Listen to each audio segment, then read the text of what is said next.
guys, my name's Alana. Welcome back to my YouTube channel, Mental Health with Alana. If you're new here, please click that red subscribe button and give this video a thumbs up. Before we get into the video, I wanted to remind you all that I sell sensory boxes for your mental health.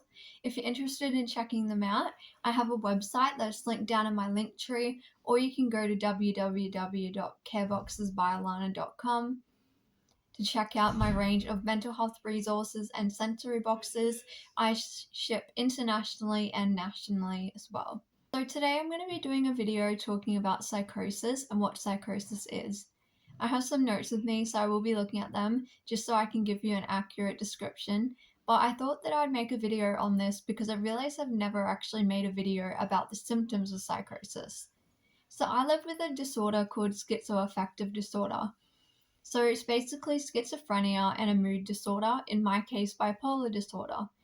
There are a lot of reasons why someone may have psychosis. There can be medical reasons, psychiatric illnesses, and even within psychiatric illnesses, a lot of mental disorders have psychosis as a symptom. So psychosis is a term used in the field of mental health to describe a severe mental state in which an individual experiences loss of contact with reality, and is characterized by a number of symptoms that affects a person's thoughts and perspectives, emotions, and behaviors.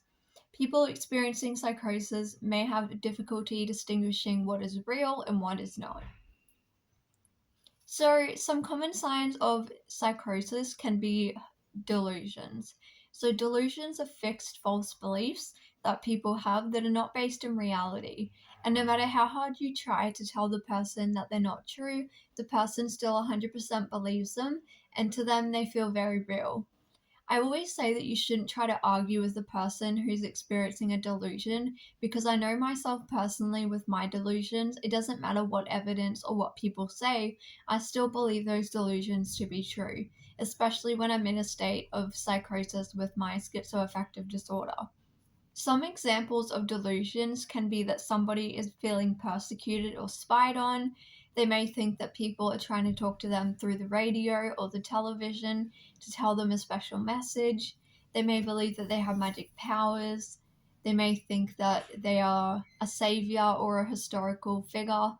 That could be some of the delusions that people have, but it's not a whole range of delusions.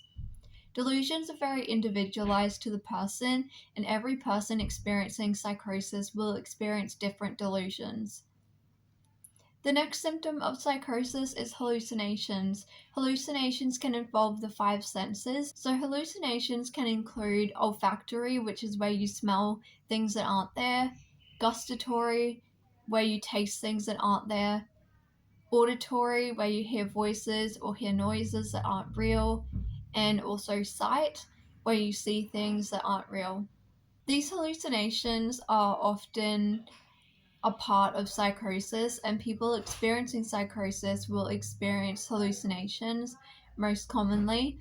For me, I experience auditory hallucinations most. I sometimes also get the touch where I feel like there are bugs crawling in my hair and on my skin.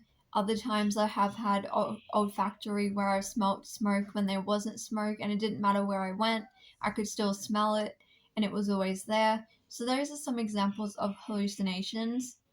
The next symptom of psychosis is disorganized thinking. So the thoughts of the person may be disorganized and fragmented, making it difficult for other people to understand what they're talking about. And it may be hard for the person with psychosis to express themselves clearly and follow logical conversations. This can obviously be made worse if the person is experiencing hallucinations and delusions, as they may not make sense and it may be very chaotic and fragmented. Another symptom of psychosis is disorganized speech. So speech may be incoherent or may not make sense to other people. Often the word salad is used, where a person is kind of just saying bits and pieces of words and is not really stringing together proper sentences or making sense. And then the last symptom of psychosis is abnormal motor behavior. So this could be catatonia, where where if you move your body to a certain position, it won't move. and the person may seem very detached mentally and not with it. Um, Repetitive states of immobility and unresponsiveness. So that's basically what catatonia is.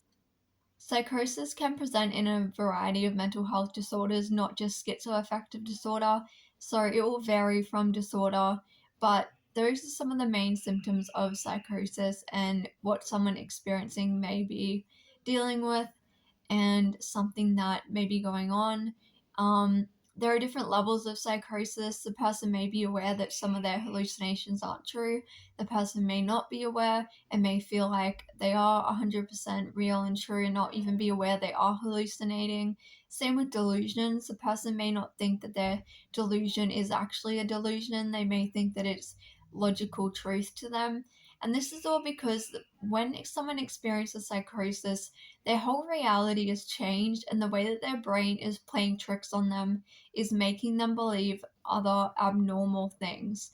So, this is why it can be quite hard for other people to understand psychosis because it can seem quite odd and quite different, and people may not know how to respond.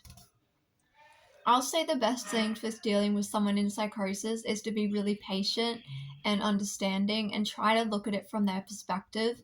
If someone's having a delusion about something, like I was saying earlier, don't try to argue. Basically, just try to say something like, I can see that's really distressing for you. Do you want to talk about it more? Or is there any way that I can help you feel more comfortable? Things like that. I know for me in the past, when people were just more understanding and patient and tried to understand better, it helped me and it was something that I really valued. So, thank you guys for watching this video. I hope you enjoyed it and you learned a bit about psychosis. Obviously, I'm just talking based off research and my own personal experience. But if you have any comments or video suggestions, please leave them down below and I'll get to them. Thank you guys so much for watching my video and for subscribing to my YouTube channel.